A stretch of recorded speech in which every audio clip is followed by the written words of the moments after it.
Asylum seekers who reached the UK after crossing the English Channel in small boats are to be sent to Rwanda in a controversial new immigration deal the two countries will sign off on today. Under a new scheme, anyone that the government judges to have arrived illegally since the 1st of January could be immediately removed to Rwanda.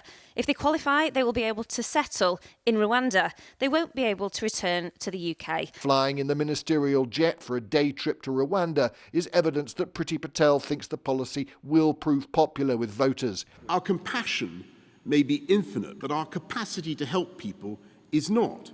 We expect this will be challenged in the courts.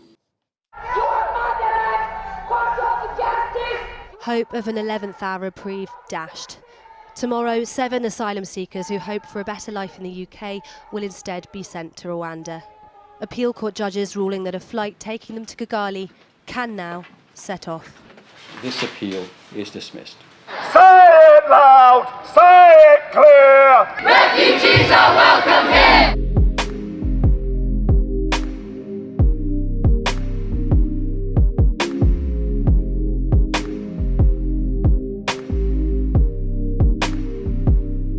What has happened to our humanity in this, the fifth greatest country in the world? Solidarity with all of you for being here tonight. Thank you. I'm here because I cannot stand by and watch this happen tomorrow. I can't believe it's still going forward, and after the rulings today and that it keeps getting through court, I just need to be part of something that says that this is wrong, and I will always do that. We want decency, don't we? We want people to be able to be welcome if they're trying to get away from oppression. You've got your children here, these are the future of the country. Do you feel lots of young people here? What does that tell us? It tells us, we are against the treatment that immigrants are facing. And there are also children that are being deported. So that is not British. We're looking at 10 years of the hostile environment this year. Policies brought in by Theresa May, very much escalated, continued by Priti Patel. This is an absolutely brutal escalation. But it is important to view it in the context of 10 years of hostile environment. 10 years of the Home Office and the Tories refusing to grant people due process, refusing to give them the right legal counsel, translators, illegally seizing property. It's important that we turn out for this, and it's important we oppose this, but it's also important we view it in context and keep showing up and keep opposing the hostile environment, even if this Rwanda plan is scrapped.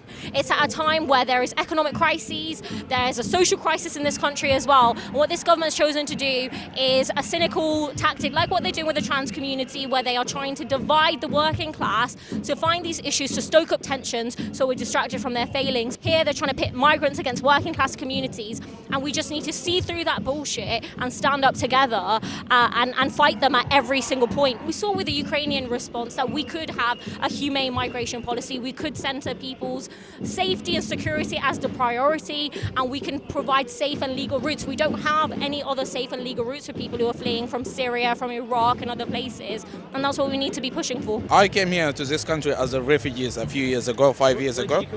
I came from Sudan. We all here Sudanese. As a people who being colonized from UK, we know a lot about this country. We come in here because we feel safe in here because of the law. But then we heard again that we will be sending again to Africa, to our country, as a genocide. We don't know what's the law down there, what is the language, how is the life over there. So, which is shocked all of us. These are my friends in here, and I have been working all the time with them.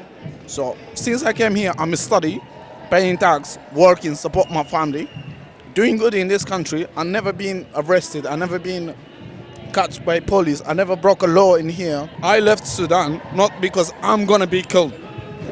There is a people over there. They teach you how to kill people, shoot people, to go to Yemen to fight for Saudi Arabia, for them to kill other people, Yemeni people, because of the petrol. It's not even by my decision to stay in Sudan, but because of the problem over there. I don't want to go to a country to kill people to get money. And even it's not safe in my country. My place is called Darfur. It's one of the dangerous places we all come from. That's why we come here.